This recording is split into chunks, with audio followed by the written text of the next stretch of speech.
Moi, j'ai grandi dans une famille modeste. Et quand je dis modeste, c'est pas le style on avait la dernière PlayStation. Non, non.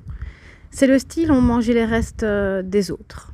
Maman était toute seule avec 2 gosses. Pas de boulot, pas de pension, pas d'alloc magique. Rien. La daronne, c'était une spartiate avec une poussette. Walibi, c'était pas un parc d'attraction, c'était un mirage.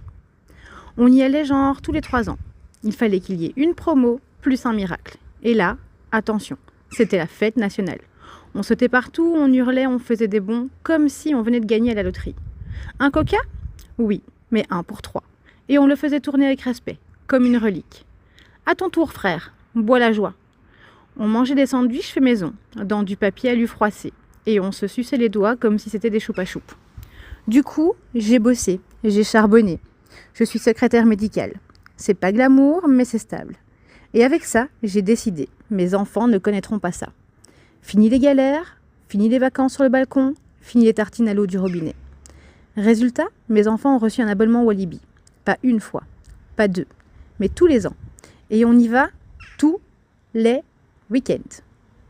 On connaît les agents de sécurité par leur prénom. On a notre spot pour se garer. Et même le kangourou de Walibi nous fait la bise. Ma voiture, elle va à Walibi toute seule maintenant. Je monte dedans, elle démarre. Et là, on arrive au problème principal. Choupette. Ma fille, mon petit despote. 7 ans, 1m20 d'arrogance en basket à paillettes. Elle croit que Walibi, c'est un droit constitutionnel. Elle râle. Elle râle. On doit encore faire la file ? Maman, ma glace n'a pas de goût. Pourquoi je ne peux pas refaire le pulsar pour la 6e fois de suite ?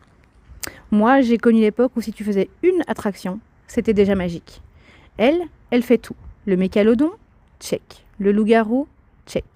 Le Dalton Terror, c'était pas assez fort. Le Tiki-Waka, elle l'appelle le petit tour du dimanche. Le pulsar, elle ment sur sa taille. Elle met 2 paires de chaussettes et elle se grandit avec sa tresse. Elle n'a même pas peur. Elle monte dans tous ces trucs et ressort en hurlant « Encore !» Moi, à son âge, j'aurais demandé une couverture chauffante et un dafalgan rien qu'en regardant le panneau sensation forte. Et là où ça me rend folle, c'est qu'elle ne se rend pas compte. Elle ne se rend pas compte de la chance qu'elle a. Elle vit dans le luxe version classe moyenne qui s'est cassé le dos pour y arriver.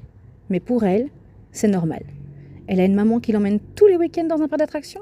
Et elle trouve toujours un truc à critiquer. Alors oui, je suis fière. Parce que j'ai cassé la chaîne. Parce que mes enfants vivent mieux que moi à leur âge. Mais parfois, juste parfois, j'aimerais qu'elle goûte un peu à ce frisson qu'on avait nous. Celui de vivre un moment exceptionnel. Et de s'en souvenir toute sa vie. Pas juste pour râler pour une glace qui fond trop vite. J'ai peut-être déclenché, malgré moi, le cycle des enfants relous qui croient que tout leur est dû. Alors je vous jure que la prochaine fois qu'elle râle pour une glace, je lui fais boire un coca pour 3 avec une paille en carton. Et là seulement, je saurai que la boucle est bouclée.